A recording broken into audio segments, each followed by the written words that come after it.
The hum of activity in the Titan observation post suddenly ceased as the transmission cut through every channel. Grand Arbiter Kraltos's holographic visage, a mass of undulating tentacles and compound eyes, filled the screens. His resonant voice echoed through the station, sending chills down the spines of the human crew. Sentient beings of the Galactic Confederation, I come before you with grave news. The human species, once thought to be a potential ally, has revealed its true nature. We have irrefutable evidence of their involvement in heinous acts of terrorism against our peaceful colonies. Admiral Elias Strathmore's grip tightened on the command console, his knuckles turning white. He exchanged a look of disbelief with his second-in-command, Colonel Silas Ashford. The accusation was preposterous, but the conviction in the alien leader's voice was chilling. Zixler continued, his multifaceted eyes flickering with what could only be described as righteous fury. The Council has deliberated, and our decision is unanimous. The time has come to eliminate the human menace. We declare Earth's destruction a necessity for peace. The threat must be eliminated before it spreads like a virus through our civilization. The transmission cut off abruptly, plunging the command center into stunned silence. For a heartbeat, no one moved. Then, chaos erupted. Sir, we're detecting multiple warp signatures approaching the solar system. Lieutenant Gordon's voice cracked as he relayed the information. Strathmore's training kicked in, overriding the shock. Battle stations! Alert all outposts and Earth Command! This is not a drill! Alarms blared throughout the station as crew members scrambled to their positions. The peaceful routine of the observation post transformed into a frenzied preparation for war in mere seconds. Before Strathmore could issue further orders, the first volley of alien fire struck. The station shuddered violently, throwing personnel off their feet. Emergency lights flickered on as primary systems failed. Direct hit to our main power core! Ashford shouted over the cacophony of alarms and groaning metal. Shields at 30% and falling! Strathmore gritted his teeth, his mind racing through tactical options. Reroute all non-essential power to shields and weapons. Gordon, get me a sitrep on our fleet's position. As Gordon worked furiously at his console, reports flooded in from across the solar system. The Martian defense grid was under heavy assault. Luna Base had gone dark. The orbital shipyards around Jupiter were reporting critical damage. The aliens had struck with devastating precision, targeting key military installations and communication hubs. It was clear they had been planning this for some time, gathering intelligence and waiting for the perfect moment to strike. Strathmore's eyes narrowed as he assessed the situation. The initial shock was wearing off, replaced by a cold determination. Colonel, initiate Valkyrie Protocol. It's time we show these bastards what humans are really capable of. Ashford nodded grimly, his fingers flying over the command console.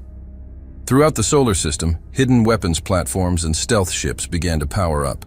The fruits of humanity's paranoia and preparation were about to be unveiled. On Earth, military leaders were already mobilizing. General George Hammond, the commander in Earth's upper echelons, coordinated the planet's defenses from his bunker deep beneath the Rocky Mountains. His voice, steady and resolute, cut through the panic on global communication channels. This is not a fight we asked for, but it's one we're damn well going to finish. Implementation of the Rebirth Protocol is now in effect. All sleeper cells and deep cover operatives, your time has come. Across alien-controlled space, humans who had been living undercover for years received their activation codes. Saboteurs, spies, and guerrilla fighters prepared to sow chaos behind enemy lines. Back on Titan, Strathmore watched as the first wave of alien ships entered visual range. Their vessels were sleek, organic-looking things that seemed to pulse with an inner light. Beautiful, in a terrifying way. Sir, Europa Base is reporting success with Project Medusa, Gordon called out, a hint of excitement in his voice. They're ready to deploy on your command. A grim smile spread across Strathmore's face. Project Medusa was a last resort weapon, a swarm of nanobots designed to infiltrate and disable alien technology. It was untested in real combat, but desperate times called for desperate measures. "Give them the green light," Strathmore ordered, "and prepare to launch our Phantom squadrons. Let's show these arrogant bastards why you don't pick a fight with humanity." As the order was relayed, a new kind of tension filled the air. The initial shock had passed, replaced by a steely resolve. Humanity had been caught off guard, but they were far from defeated. In fact, they were just getting started. The first human counterattack came not from a warship or a missile, but from a humble maintenance bot on one of Saturn's moons. Reprogrammed on the fly by a quick-thinking engineer, it latched onto an alien frigate and began to broadcast a powerful electromagnetic pulse, disrupting the ship's systems. It was a small victory, but it sparked a chain reaction of human ingenuity across the solar system. On Mars, colonists jury-rigged mining equipment into makeshift weapons. In the asteroid belt, prospectors used their deep space navigation skills to lay intricate traps for the invading forces. Admiral Strathmore watched the tactical display with growing satisfaction. The alien advance was slowing, confusion evident in their movements. They had expected a swift victory against an unprepared foe. Instead, they found themselves facing an enemy that grew more formidable with each passing minute. "Sir," Colonel Ashford called out, a note of awe in his voice, "you need to see this." On the main screen, a live feed from Earth appeared. It showed ordinary citizens forming human chains to rapidly construct makeshift fortifications. Engineers were modifying civilian vehicles for combat roles. Even children were contributing, using their gaming skills to pilot drone swarms that harassed alien ships. The sight filled Strathmore with a fierce pride. This was humanity at its finest, adaptable, resilient, and utterly unwilling to go down without a fight. "All right, people," he addressed his crew, his voice carrying the weight of command and the fire of determination. "The warm-up's over. It's time to show these aliens why picking a fight with humanity was the biggest mistake they've ever made. Let's make every shot count." As the Titan observation post prepared to join the fray in earnest, similar scenes were playing out across human-controlled space. The galaxy was about to learn a harsh lesson. Humans were not just another species to be conquered. They were a force of nature, unpredictable, innovative, and absolutely relentless when backed into a corner. A crackling transmission cut through the static at the Titan observation post. Captain Kane Lee's calm but firm voice carried a quiet anticipation as it echoed through the command center. "Admiral Strathmore, this is the Nebula Voyager. We've successfully infiltrated the alien fleet's communication network. You won't believe what we've uncovered." Strathmore's eyes widened. The Nebula Voyager, a stealth recon vessel, had been radio silent for months, deep in alien territory. "Report, Captain." "Sir, the alien's neural network is organic. It's susceptible to biochemical interference. We're transmitting the data now." As the information flooded in, a plan began to form in Strathmore's mind. He turned to his chief science officer, Dr. Isolde Kyle. "Doctor, can we weaponize this?" Kyle's fingers flew over her console, her eyes gleaming with the thrill of a new challenge. "Affirmative, Admiral.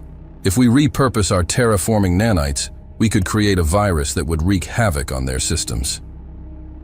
"Make it happen," Strathmore ordered, "and get me a secure line to all human outposts. It's time we coordinate our counterattack." Across the galaxy, human colonies and outposts that had been lying low now sprang into action. On the forest world of Verdant, botanist-turned-guerrilla fighter Dr. D. Tristan Yan activated dormant plant spores that had been genetically modified to interfere with alien sensors. Entire squadrons of enemy ships suddenly found themselves flying blind. In the asteroid mines of the Kuiper Belt, Chief Engineer Zara O'Neill reprogrammed mining drones into a swarm of agile, explosive projectiles. As the alien fleet attempted to secure the valuable resource-rich area, they found themselves caught in a deadly dance with machines that anticipated their every move. Meanwhile, on the gas giant Europa Nova, deep-sea colonists unleashed clouds of magnetized plasma, cleverly disguised as natural phenomena. Alien ships venturing too close found their systems scrambled, leaving them easy prey for swift strikes. Back on Titan, Strathmore watched as the pieces of humanity's resistance fell into place. Colonel Ashford, status on Project Medusa. Ashford grinned, a fierce light in his eyes. Nanites are primed and ready, sir, awaiting your command to deploy. Strathmore nodded, his voice resonating with determination. Launch the attack. Across the battlefield, microscopic swarms of repurposed terraforming nanites were released. Designed to adapt to any environment, they quickly infiltrated the organic components of the alien ships. Within minutes, the once coordinated alien assault began to falter. On the bridge of the alien flagship, Grand Arbiter Kralthos writhed in confusion and rage. His neural links to the fleet were dissolving, replaced by chaotic feedback and nonsensical data. What is happening? How are these vermin doing this? His second-in-command, Sub-Arbiter Crixon, struggled to make sense of the rapidly deteriorating situation. Celestial Lord, our ships, they're turning against each other. Our weapons systems are firing randomly. As the alien fleet descended into chaos, humanity's counteroffensive kicked into high gear. From hidden bases on moons, asteroids, and deep space stations, human ships emerged from stealth mode. They struck with precision, exploiting the weaknesses created by the nanite attack. In the Orion Arm, the human mining colony on Ceres Prime revealed its true nature. What the aliens had dismissed as primitive extraction equipment suddenly transformed into a massive railgun array. Projectiles accelerated to near-light speed, tore through the alien blockade, opening a path for human refugees to escape. Admiral Nikolai Petrov, commanding Earth's orbital defense grid, seized the moment. All units, this is our chance. Initiate Operation Slingshot. The orbital platforms, which had been slowly adjusting their positions under the guise of debris avoidance, suddenly aligned. They created a gravitational corridor that human ships used to slingshot around the planet at incredible speeds, catching the disoriented alien forces in a pincer movement. As reports of human victories poured in from across the galaxy, Strathmore permitted himself a fleeting moment of cold pride, but he knew the fight was far from over. Gordon, get me a secure line to General Hammond on Earth. It's time for Phase 2. In his underground command center, General George Hammond received Strathmore's transmission. His team had been working tirelessly, coordinating the global defense while preparing for this moment. Admiral, the rebirth protocol is fully activated. Our sleeper agents are in position and awaiting the signal. Strathmore's voice was steady, but there was an undercurrent of anticipation. Give them the green light, General. Let's bring this fight to the enemy's doorstep. Across alien-controlled space, human operatives who had been living undercover for years received their activation codes. On the alien capital world of Zinthar, a seemingly lowly maintenance worker named Aaron Halsey accessed a hidden terminal. With a few keystrokes, he uploaded a virus that began to rewrite the planet's atmospheric control systems. In the sprawling shipyards of Erithari, Dr. Lydia Ryan, posing as an alien collaborator, initiated a subroutine in the production line's AI. Newly constructed alien warships began to subtly malfunction, their navigation systems compromised. On the frontier world of Helbara, colonial governor Malik Adar, long thought to be a traitor to humanity, revealed his true colors. He activated a hidden signal that turned the planet's defense grid against the alien occupiers, trapping them on the surface. As chaos spread through alien-controlled space, the tide of battle shifted dramatically. Human forces, once on the defensive, now pressed their advantage with ruthless efficiency. In the Meridian Outpost, a small team of human scientists led by Dr. Renji Hayakawa had been working on a revolutionary spatial displacement system. As alien forces closed in on their seemingly insignificant research station, Hayakawa activated the prototype.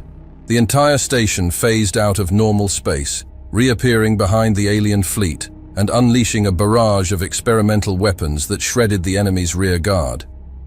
Meanwhile, in the heart of alien territory, the true purpose of the long-range probe Voyager 3 was revealed. Thought to be a primitive attempt at interstellar communication, it suddenly came to life, broadcasting a signal that disrupted the aliens' faster-than-light communications network. Entire sectors of enemy-controlled space were suddenly cut off from Central Command. Back on Titan, Admiral Strathmore received an urgent transmission from the Nebula Voyager. Captain Lee's voice crackled through, steady and precise. "Admiral, we've identified the alien command hub. It's a massive space station orbiting a black hole in the Cygnus sector. They're using the gravitational distortions as a natural defense."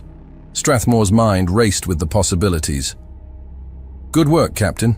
Stand by for further orders." He turned to his team, a plan already forming. "Dr. Kale, remember that crazy idea you had about using wormholes as weapons?" Kale's eyes widened. "The Einstein-Rosen bridge cannon?"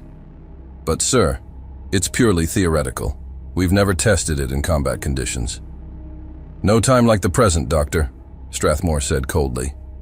"Get a team together. You have 6 hours to make it operational." As Kale hurried off, Strathmore addressed the rest of his command staff. "This is our chance to end this war before it truly begins. I want every available ship ready to move on my command. We're taking the fight directly to their leadership." Across human space, the message spread. Ships of all sizes, from massive dreadnoughts to nimble fighters, began to converge. Civilian vessels were quickly retrofitted for combat roles. Every available resource was poured into this final decisive push. In orbit around Jupiter, the massive shipyards that had been burning just hours ago were now a hive of frenetic activity. Engineers worked at breakneck speed, fitting ships with experimental weapons and defenses. The fruits of 100 classified research projects were unleashed, technologies that had been deemed too dangerous or unpredictable for peacetime use. On Mars, the subterranean cities that had served as shelter during the initial attack now became command centers for the counteroffensive. Strategic AI, quantum computers that could process battlefield information faster than any organic mind, coordinated the movements of the human fleet with unprecedented precision. As the hours ticked by, tension mounted across human-controlled space. This was to be humanity's defining moment, a battle that would determine not just the outcome of this war, but the future of the species and the galactic community. In his command center on Titan, Admiral Strathmore stood before a holographic display of the galaxy, watching as the human forces gathered strength. The alien fleet, still reeling from the nanite attack and the activation of sleeper agents, was in disarray. But Strathmore knew better than to underestimate them. The element of surprise had given humanity an edge, but the aliens still outnumbered and outgunned them. "Sir," Colonel Ashford called out, "Dr. Kale reports that the Einstein-Rosen bridge cannon is operational. It's been fitted to the dreadnought Humanity's Hope." Strathmore nodded, his expression determined. "Tell all ships to prepare for jump. We launch in 10 minutes." As the countdown began, Strathmore addressed his forces one last time. "Men and women of Earth and her colonies, this is Admiral Strathmore. In a few moments, we will embark on the most important mission in human history. The aliens thought they could crush us with a single, overwhelming strike. They thought we were weak, divided, unprepared. They were wrong." He paused, his voice steady and resolute. "We've shown them the unyielding spirit of humanity, our ingenuity, our resilience, and our relentless will to endure. Now we will demonstrate our true strength, not just the power of our weapons or technology, but the unparalleled force of a united human race.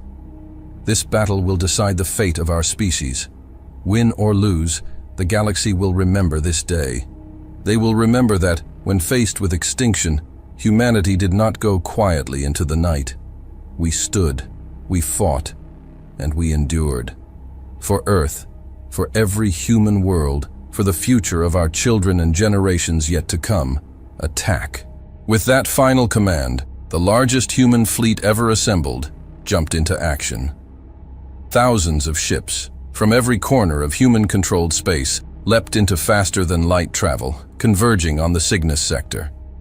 As they dropped out of FTL near the alien command hub, the battle that would decide the fate of humanity began in earnest. The Einstein-Rosen bridge cannon fired its first shot, tearing a hole in space-time that swallowed an entire squadron of alien dreadnoughts.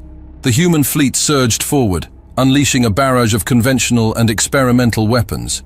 Plasma torpedoes, graviton beams, and swarms of AI-controlled fighter drones overwhelmed the alien defenses. But the aliens were far from defeated. Their command hub, a massive structure that dwarfed even the largest human ships, began to power up its main weapon. A beam of energy, so intense it distorted the fabric of space around it, lashed out at the human fleet.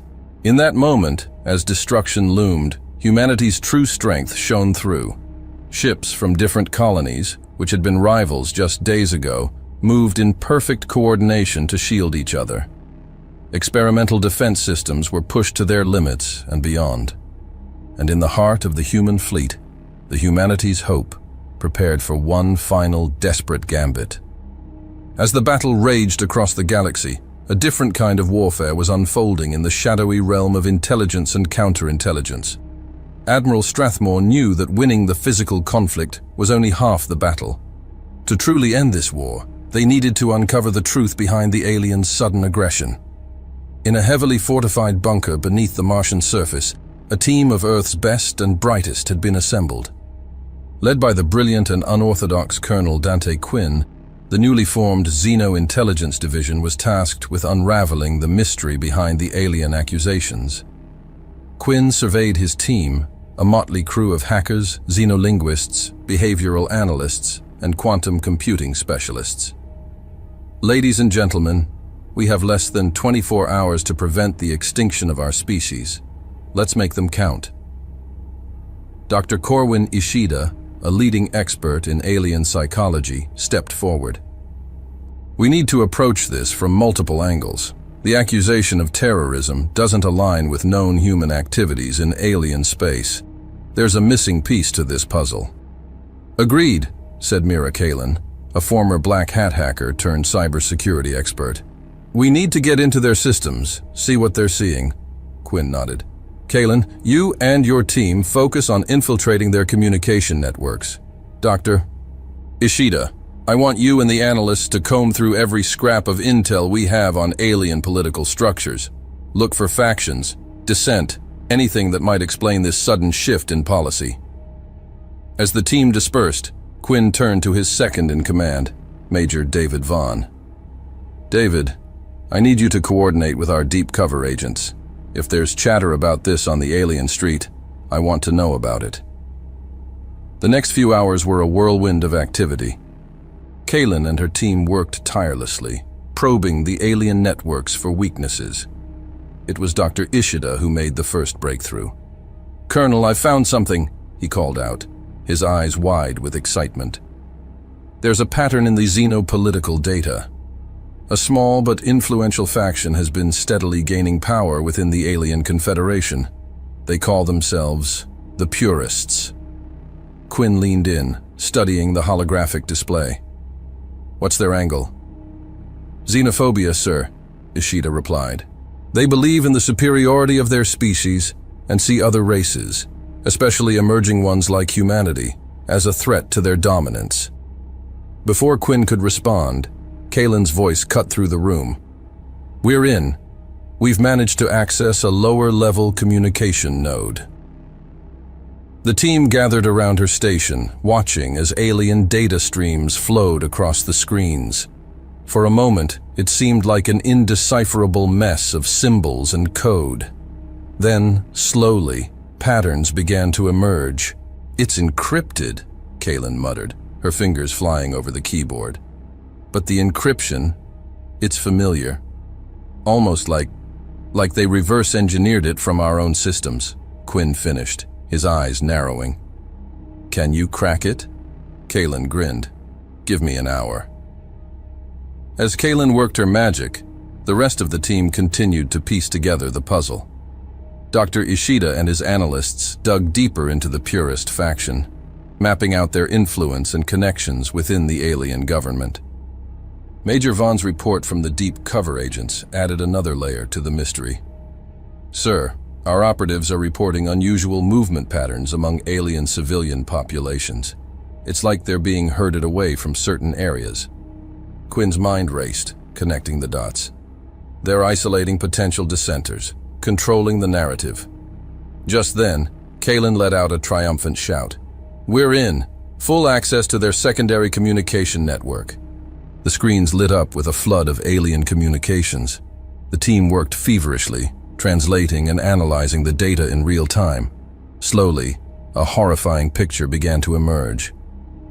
"Colonel," Dr. Ishida said, his voice grave, "the terrorist attacks they're accusing us of, they never happened. The purists fabricated the entire thing." Quinn's fists clenched. "How?" "False flag operations," Major Vaughn explained, pointing to a series of decoded transmissions. "They used ships disguised as human vessels to attack their own colonies. But that's not all. They've been manipulating sensor data, creating false evidence of human aggression for months." The room fell silent as the implications sank in. They weren't just fighting a war. They were fighting a carefully orchestrated lie. Quinn's mind raced with the possibilities. "Kalen, can you use this access to dig deeper? I want everything they have on this operation." Kalen nodded, diving back into the alien systems with renewed determination. As she worked, the rest of the team continued to analyze the growing mountain of evidence. Dr. Ishida made another startling discovery. "Colonel, look at this. The purists didn't just manipulate their own people. They've been feeding false information to their entire intelligence apparatus for years. Most of the alien military genuinely believes we're a threat." Quinn nodded grimly. "They've created a self-fulfilling prophecy. By pushing us into a corner, they've forced us to fight back, confirming their lies in the eyes of their people." As the team worked to unravel the complex web of deception, a message came through from Admiral Strathmore. The human counteroffensive was gaining ground, but the aliens were becoming increasingly desperate. They needed to expose the truth, and fast. Kalen suddenly sat up straight, her eyes wide. "Colonel, I found something big. It's a sealed communication channel, heavily encrypted. Whatever it is, they really don't want anyone to see it." Quinn leaned in. "Can you crack it?" Kalen hesitated. "Maybe, but it'll take time. Time we don't have." It was then that Dr. Ishida had an epiphany. What if we don't need to crack it? What if we could predict what's in it? The team looked at him in confusion. Ishida continued, excitement building in his voice. "We've been analyzing their psychology, their patterns of behavior. What if we could use that to construct a message so convincing, so perfectly aligned with their expectations that they believe it's genuine?" Quinn's eyes lit up. "A false flag. We feed them their own medicine." The team sprang into action. Dr. Ishida and his analysts worked to craft a message that would perfectly align with the purists' expectations. Kalen and her hackers prepared to insert it into the alien networks, making it seem like it had always been there. As they worked, Major Vaughn coordinated with the human fleet, preparing them for the moment the truth would be revealed. Every ship, every soldier, every asset was positioned to take maximum advantage of the coming chaos. Hours ticked by, each second feeling like an eternity. Finally, Kalen looked up from her console. "It's ready. On your command, Colonel." Quinn took a deep breath, feeling the weight of humanity's future on his shoulders. "Do it." With a few keystrokes, Kalen sent the carefully crafted message into the alien networks. For a moment, nothing happened. Then, all at once, the alien communications exploded with activity. "It's working!" Ishida exclaimed, watching as the data poured in. "They're believing it." The message, a supposed top-secret communication between purist leaders, detailed the entire false flag operation. It confirmed the fabrication of evidence, the manipulation of sensor data, even the use of disguised ships to attack their own people. But more than that, it revealed the purists' ultimate goal: to use the war with humanity as a pretext to seize total control of the alien confederation. As the truth spread like wildfire through the alien networks, the impact was immediate and devastating. Confusion and chaos erupted among the alien forces. Ships stopped in mid-attack, commanders demanded confirmation of orders, and entire battle groups began to stand down. Quinn watched the unfolding chaos with a mixture of relief and satisfaction. "Get me Admiral Strathmore. He needs to know what we've found." As the team prepared their report, Dr. Ishida made one final discovery. "Colonel, the Purists, they didn't just target us. There's evidence here of similar operations against other species. They've been manipulating galactic politics for decades." Quinn nodded, the full scope of the situation becoming clear. As the truth about the Purists' deception began to spread like wildfire through the alien networks, the once unified Confederation forces descended into chaos. In the command center on Titan, Admiral Strathmore received Quinn's report with a mix of shock and determination. The truth was a powerful weapon, but wielding it required precision and care. "Colonel Quinn," Strathmore's voice crackled over the comm, "your team has done exemplary work. Now we need to use this information to end this war once and for all." Quinn nodded, already formulating plans. "Understood, Admiral. What are your orders?" "Prepare a comprehensive data package. Everything you've uncovered, all the evidence. We're going to broadcast it to every corner of the galaxy. But first, we need to get it to the alien civilian population. If we can turn public opinion, we can force their leadership to the negotiating table." As Quinn's team worked to compile the data, human ships across the battlefield began to shift tactics.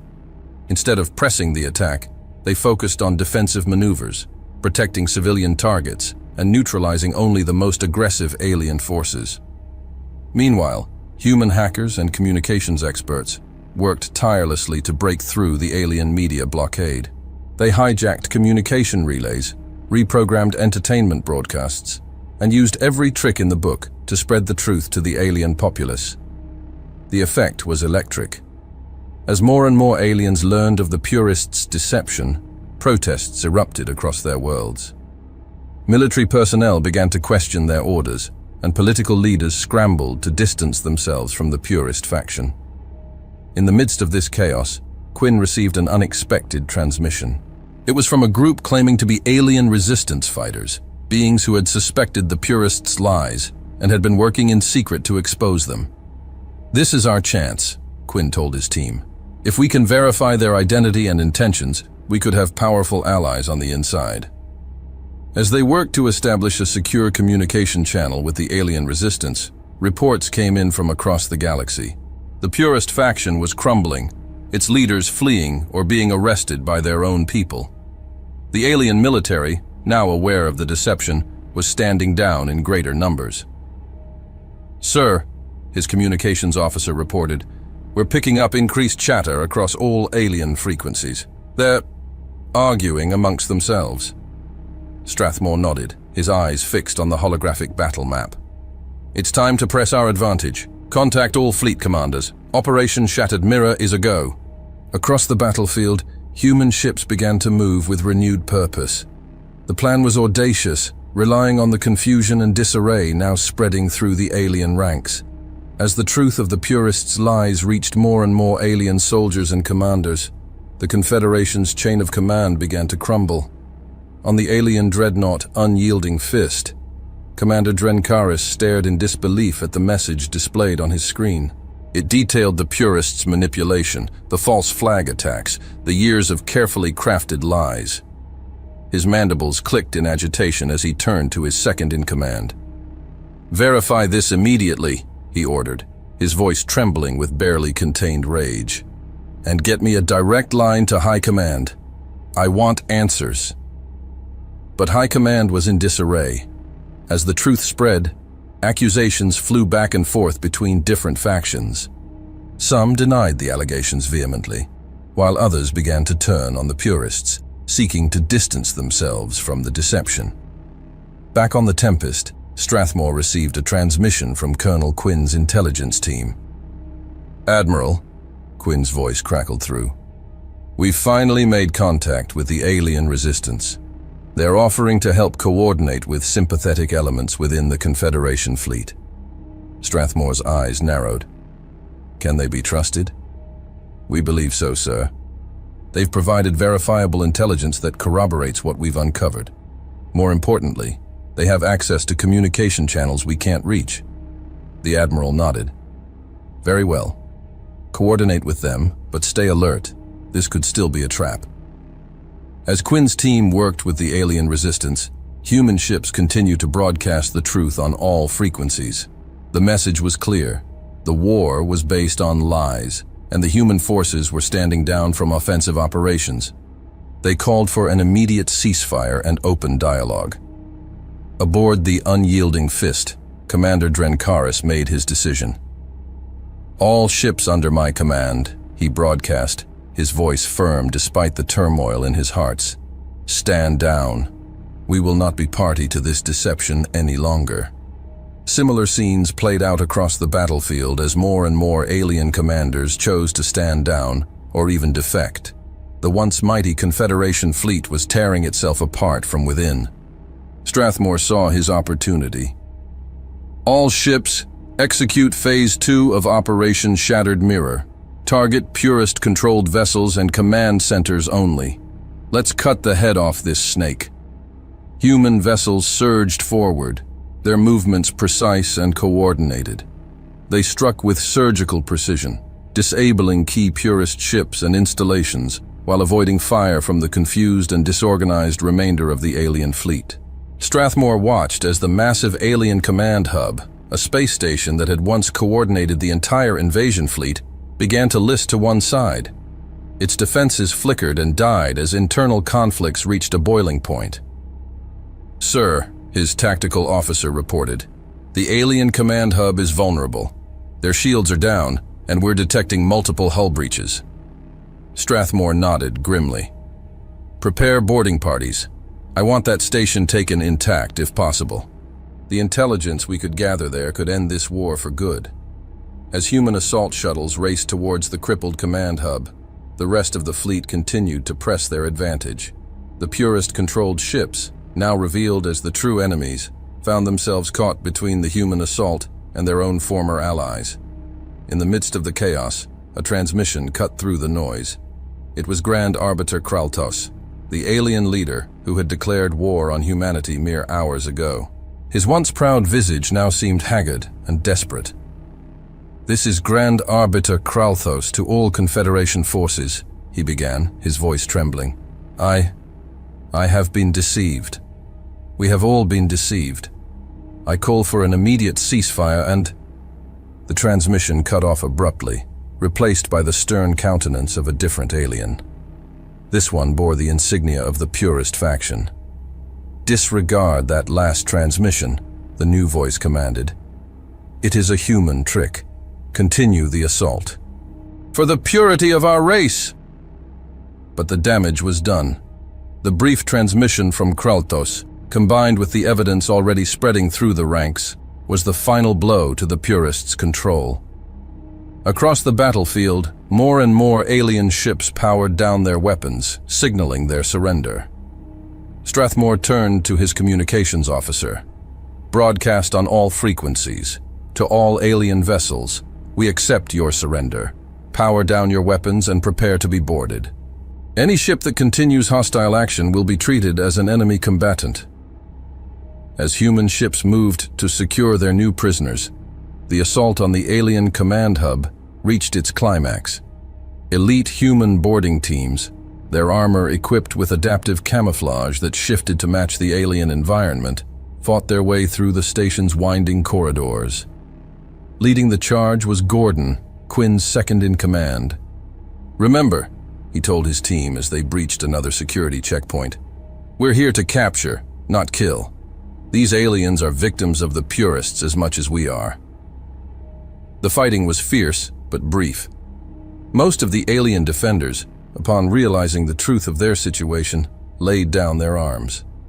Those that didn't were quickly overwhelmed by the highly trained human operatives. As Gordon's team approached the central command center, they encountered an unexpected ally. An alien, bearing the marks of high rank, stood with hands raised in surrender. "I am Sub-Arbiter Crixon," he announced. "I wish to defect. I have information about the Purists' plans." Gordon eyed him warily but nodded. "Come with us. But know that if this is a trick, you won't live to regret it." With Crickson's help, the human forces quickly secured the command hub. As Gordon's team began to sift through the vast amounts of data stored in the station's computers, a chilling discovery was made. "Major," one of the tech specialists called out, "you need to see this. It's a hidden transmission sent just before we breached the command center." Gordon leaned in, his eyes widening as he read the message. "Get this to Admiral Strathmore immediately. The Purists have a failsafe." Back on the Tempest, Strathmore received Gordon's urgent transmission.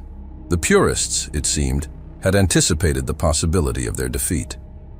Hidden throughout human-controlled space were sleeper agents and autonomous weapon platforms, primed to unleash devastating attacks on civilian targets. "They're trying to force us to keep fighting," Strathmore realized, his fists clenching. "If we don't, they'll make it look like we're the monsters they claimed we were." But even as the situation seemed to darken, hope emerged from an unexpected quarter.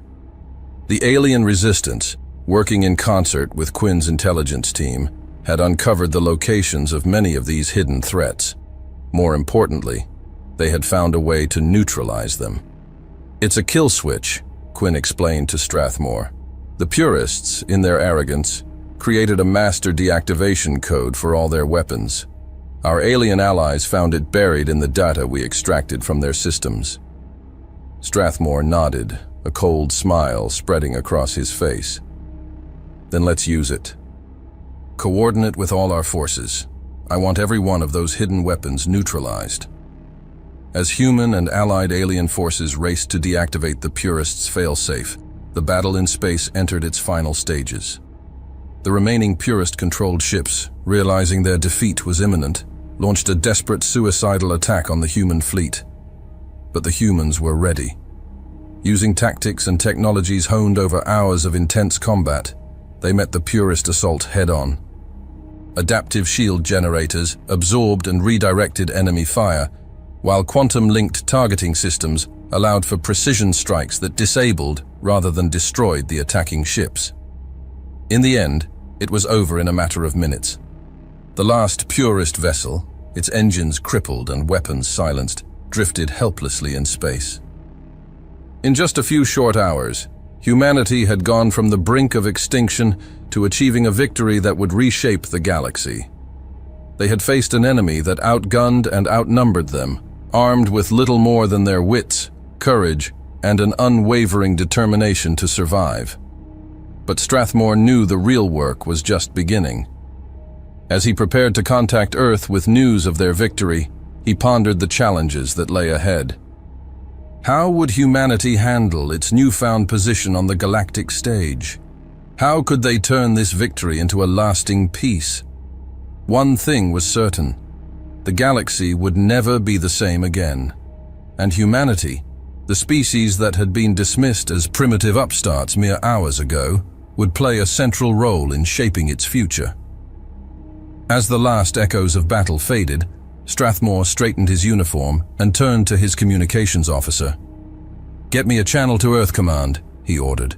"It's time to let them know that not only have we survived, but we've changed the course of galactic history." The officer nodded, and as the familiar tones of an establishing connection filled the bridge, Strathmore allowed himself a small smile. Against all odds, humanity had prevailed, and their greatest adventure was just beginning. Months after the war's end, as the new galactic order began to stabilize, Admiral Strathmore stood aboard the observation deck of Concordia Station, the newly constructed headquarters of the Galactic Council. Below him, the blue marble of Earth slowly rotated, while all around, ships of various alien designs moved in carefully choreographed patterns. Colonel Quinn joined him, looking out at the star-studded expanse. "Did you ever imagine it would turn out like this?" he asked quietly. Strathmore shook his head. "Never in my wildest dreams. We went from facing extinction to helping shape the future of the galaxy in a matter of hours. It's humbling." Quinn nodded. "The real question is, where do we go from here?" As if in answer, a soft chime indicated an incoming transmission. A holographic display sprang to life, showing a star map of a distant sector. "Gentlemen," a voice announced, We've detected an anomaly that doesn't match any known phenomenon. We believe it may be evidence of something beyond our current understanding of the universe." Strathmore and Quinn exchanged a look, a familiar glint of excitement in their eyes. The same spirit that had allowed humanity to overcome impossible odds now drove them to explore the unknown. "Prepare a ship," Strathmore ordered. "It's time for humanity to take its next great leap." As preparations for the new mission began, news of the discovery spread rapidly across Earth and its colonies. The excitement was palpable. Humanity, so recently on the brink of annihilation, was now poised to push the boundaries of known space. The ship chosen for this historic mission was the Endeavour, a state-of-the-art vessel that combined the best of human ingenuity with carefully integrated alien technology. Its crew, a mix of seasoned veterans from the war and bright young minds from Earth's top scientific institutions, represented the best humanity had to offer. On the day of launch, millions gathered to watch, both in person and via holographic projections. Admiral Strathmore, standing at the podium before the assembled crowd, felt the weight of the moment. "Today," he began, his voice carrying across the hushed audience, "we embark on a journey not just of exploration, but of redemption. Mere months ago, we fought for our very survival. Now we reach out to the stars not in fear, but in hope, not in aggression, but in curiosity." He paused, looking out at the sea of faces before him. Humans stood shoulder to shoulder with alien allies, a sight that would have been unthinkable before the war.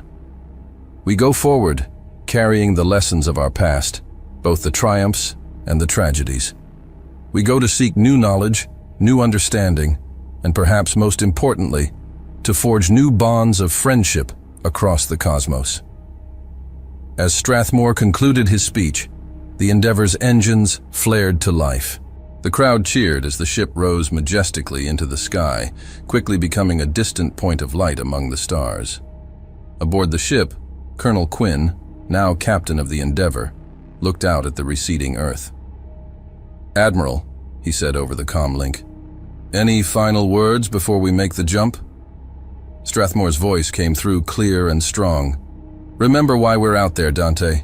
Not for glory, not for conquest, but for the betterment of all sentient life. Make us proud." With a final acknowledgement, Quinn gave the order. In a flash of light, the Endeavour disappeared into the depths of space, carrying with it the hopes and dreams of not just humanity, but of a united galaxy. Hey there again. I'm glad you've come so far. Hope you enjoyed the video. Remember to hit the like button and the subscribe button. This is really important to the channel. Really important. And I have one more thing for you. I've chosen another video for you to watch. Just click the card here, or here if you want the whole playlist. See you there.